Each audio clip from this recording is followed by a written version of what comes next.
बिस्मिल्लाहिर्रहमानिर्रहीम अस्सलाम वालेकुम वेलकम टू तनवीर रियाल। दोस्तों, मलेशिया की अदालत से बहुत बड़ा फैसला आया है। सुनने को आया है कि डॉक्टर जाकिर नाइक को मलेशिया से निकाला जा रहा है और निकालने की साजिश की जा रही है। तो देखेंगे आज की वीडियो में कि कितना सच है और कितना झूठ है। तो वीडियो के अंत तक लाजमी साथ दीजिएगा दोस्तों। तो चलिए दोस्तों, पहले वीडियो को स्टार्ट करते हैं।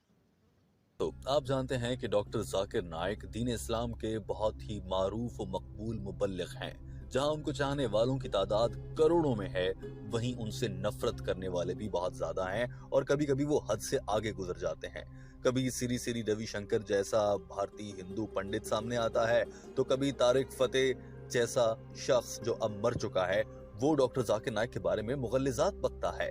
लेकिन आज की इस वीडियो में हम आपको बताएंगे डॉक्टर जाकिर नाइक के खिलाफ बात करने वाले एक ऐसे शख्स के बारे में जो कि उसी मुल्क में रहता है जहां अब डॉक्टर जाकिर नाइक रहते हैं। जी हां दोस्तों, हम बात करेंगे आज की इस वीडियो में डॉक्टर जाकिर नाइक के ऊपर लगाने वाले घिनौने इल्जामात का सबब बनने वाले एक मलेशिया के मिनिस्टर, जिस बदबख्त शख्स का नाम रामसामे है और वो पेंगंग सूबे का डिप्टी चीफ मिनिस्टर है, यानी कि वहां का वजीर आला है।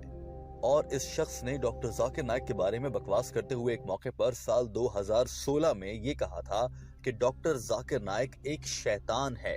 इस पर तो कनाडा, बर्तानिया, पाकिस्तान और इंडिया समेत कई ममालिक ने पाबंदी लगा रखी है और अब ये हमारे मुल्क मलेशिया में आकर गंद फैला रहा है। ये इल्जाम रामसामे नामी इस डिप्टी चीफ मिनिस्टर ने डॉक्टर जाकिर नाइक पर लगाया था। और तो और डॉक्टर जाकिर नाइक जैसे पाक दामन शख्स को जिस लफ्ज से पुकारा गया, वो सुनकर आपको भी अफसोस होगा, दुख होगा। इस बदबख्त इंसान रामसामे ने डॉक्टर जाकिर नाइक को शैतान कहकर पुकारा था और इस मामले में फेसबुक दोस्तों, पर एक कमेंट में पोस्ट लाजमी भी कर दी बताना कि थी। ये सच है या अब झूठ है। ये वहां के कमेंट में सूबे राय लाजमी प्योंगयांग का देना। एक बड़ा चीफ मिनिस्टर है, डिप्टी चीफ मिनिस्टर है, लिहाजा इसकी बात की बहुत ज्यादा अहमियत थी। और जो ही इस शख्स ने सोशल मीडिया पर यह बयान पोस्ट किया और डॉक्टर जाकिर नाइक को शैतान कहा, तो पूरे मलेशिया में ये बात तेजी से फैल गई। और जब ये बात डॉक्टर जाकिर नाइक के इल्म में लाई गई, तो डॉक्टर जाकिर नाइक भी इस पर बहुत बरहम हुए और उन्हें बहुत दुख हुआ। आमतौर पर तो डॉक्टर जाकिर नाइक ऐसे मामलात अल्लाह पर छोड़ देते हैं और वो ये तवक्को रखते हैं कि अल्लाह ताला इन लोगों से डॉक्टर जाकिर नाइक पर किए गए मजालिम या उनकी बदनामी का बदला ले लेगा और अल्लाह ऐसे शख्स को हिदायत दे। लेकिन इस केस में चूंकि डॉक्टर जाकिर नाइक मलेशिया में हिजरत करके गए थे और वहां पर वो अपने आप को किसी भी इल्जाम से पाक रखना चाहते थे, हर बुराई से बचाना चाहते थे, लिहाजा डॉक्टर जाकिर नाइक ने इस केस को लेकर एक अदालती रेफरेंस दायर कर दिया और हतके इज्जत का दावा वहां की सूबे की सबसे बड़ी अदालत मलेशियन हाई कोर्ट में दायर कर दिया। अब डॉक्टर जाकिर नाइक बाकायदगी से अदालतों में तमाम समातों पर पेश होते रहे और अपनी वकला की टीम से मदद लेते रहे। केस आगे चलता रहा और ये बदबख्त मिनिस्टर जानबूझकर अपनी जिद पर अड़ गया और माफी मांगने से इनकार करता रहा। और तो और ये भी कहने लगा कि जिस शख्स पर इल्जाम हो कि वो दुनिया में बदअमनी फैलाता है, उसको मैं शैतान ना कहूं तो और क्या कहूं। दोस्तों, साल 2016 में ये रेफरेंस दायर होने के बाद अब साल 2023 आ चुका है और ये केस आज तक चल रहा है। साल 2023 मई के महीने में 25 तारीख को जब मलेशिया की अदालत में समाअत हुई, तो इस बदबख्त मिनिस्टर रामसामे ने एक और इंकशाफ किया। उस इंकशाफ के बारे में आपको बताएंगे, मगर यहाँ पर आपको ये बता दें कि साल 2016 में डॉक्टर जाकिर नाइक को शैतान कहा गया और डॉक्टर जाकिर नाइक ने केस फाइल कर दिया। 3 साल गुजरने के बाद साल 2019 में मलेशिया की एक अदालत ने रामसामे को कहा कि तुमने ये गलत किया है, लिहाजा इसकी सजा मिली या फिर डॉक्टर जाकिर नाइक से माफी मांगी जाए कि डॉक्टर जाकिर नाइक के लिए लफ्ज शैतान इस्तेमाल किया, जो कि इस दुनिया में मुसलमानों का सबसे बड़ा दुश्मन है। लिहाजा रामसामे ने अदालत के हुक्म पर मजबूर होकर डॉक्टर जाकिर नाइक से एक वीडियो पैगाम जारी करते हुए उसमें माफी मांगी और कहा कि मैं डॉक्टर जाकिर नाइक से और उनके चाहने वालों से माजरत खा हूं कि मैंने डॉक्टर जाकिर नाइक को शैतान कह दिया था। दोस्तों, साल 2019 में ये माफी मांग लेने के बाद ये मामला एक बार फिर से अदालत में आन पहुंचा और अब इस शख्स ने मलेशिया की हाई कोर्ट में जाकर ये बयान दिया है कि जो मैंने साल 2019 में, यानी कि आज से 4 साल पहले डॉक्टर जाकिर नाइक से माफी मांग ली थी शैतान कहने पर, वो माफी मैं डॉक्टर जाकिर नाइक से मांगी ही नहीं थी।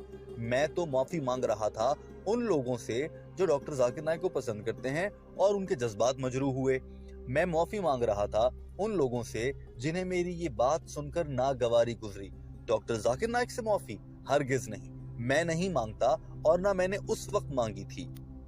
और तो और दोस्तों, इस शख्स ने यह भी कहा दौरान समाअत, जब डॉक्टर जाकिर नाइक के वकील ने कहा कि आपने डॉक्टर जाकिर नाइक को न सिर्फ शैतान कहा बल्कि आपने ये भी इल्जाम लगा दिया कि डॉक्टर जाकिर नाइक कनाडा, बरतानिया, पाकिस्तान, भारत में दाखिल नहीं हो सकते। क्या आपके पास इस बात का कोई एक सबूत भी है?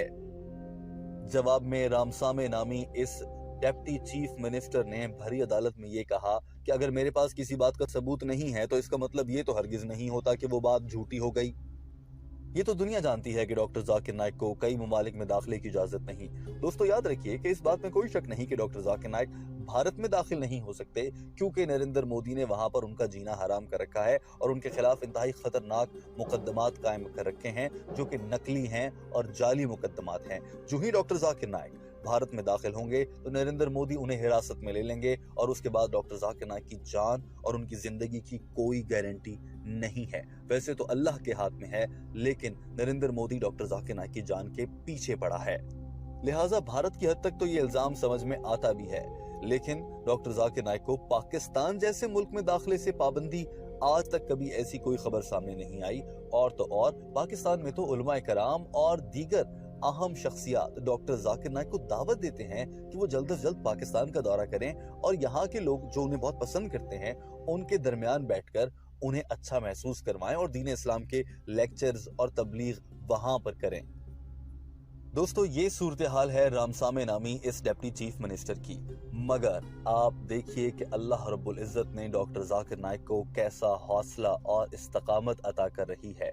कभी नरेंद्र मोदी की जानिब से खतरनाक और इंतहाई खौफनाक इल्जामात होते हैं, कभी श्री श्री रविशंकर जैसा शख्स डॉक्टर जाकिर नाइक को अपने पांव की जूती के बराबर कहता है, कभी तारिक फतेह जैसा बदबख्त इंसान डॉक्टर जाकिर नाइक के खिलाफ मुगलिजात बकता है, और तो और दुनिया भर में बसने वाले बहुत से तंग नजर और दीन इस्लाम से खाइफ लोग भी डॉक्टर जाकिर नाइक के खिलाफ ना जाने क्या कुछ कहते हैं।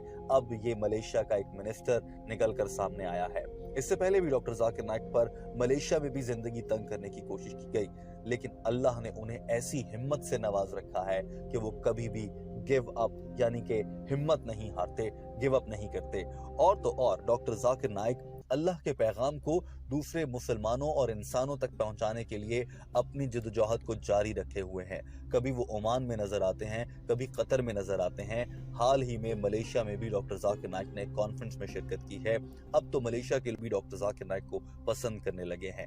मगर जहां डॉक्टर जाकिर नाइक को मलेशिया के लोग पसंद कर रहे हैं, वहीं पर सबसे बड़ी परेशानी की बात यह है कि डॉक्टर जाकिर नाइक को मलेशिया में बहुत से लोग नफरत की निगाह से भी देखते हैं, बिलखुसूस वो लोग जो कि इस्लाम से खाइफ हैं, इस्लाम से डरते हैं और इस्लाम से मुतनफ्फर हो चुके हैं, वो लोग जो बहुत लिबरल खुद को समझते हैं। दोस्तों यहाँ पर एक और बहुत अहम पहलू ये भी है कि डॉक्टर जाकिर नाइक का मलेशिया में रहना अब वक्त गुजरने के साथ साथ बहुत मुश्किल होता जा रहा है और ऐसे हालात पैदा हो चुके हैं जिन्हें देखकर लगता है कि एक रोज शायद डॉक्टर जाकिर नाइक को मलेशिया भी छोड़कर किसी और मुल्क हिजरत करना पड़ सकती है। और ऐसा होने की मुमकिन वजह यह है कि वहां पर जब डॉक्टर जाकिर नाइक भारत छोड़कर मलेशिया पहुंचे थे तो उस मौके पर वहां पर हुकूमत थी वहां के वजीर आजम महातीर मोहम्मद की। महातीर मोहम्मद एक वो वजीर आजम थे मलेशिया की तारीख में जिन्हें बहुत ही इस्लामी लगाव था और वो दीन इस्लाम से मोहब्बत करने वाला एक सच्चा मुसलमान था। जब पाकिस्तान के साबिक वजीर आजम इमरान खान मलेशिया के साबिक वजीर आजम महातीर मोहम्मद से भी मिले थे तो इन दोनों के दरमियान इस बात पर इत्तफाक हुआ था कि पाकिस्तान, मलेशिया और तुर्की मिलकर इस्लामी दुनिया की एक बड़ी ताकत बनेंगे और मिलकर उम्मत मुस्लिमा के इत्तेहाद के लिए काम करेंगे।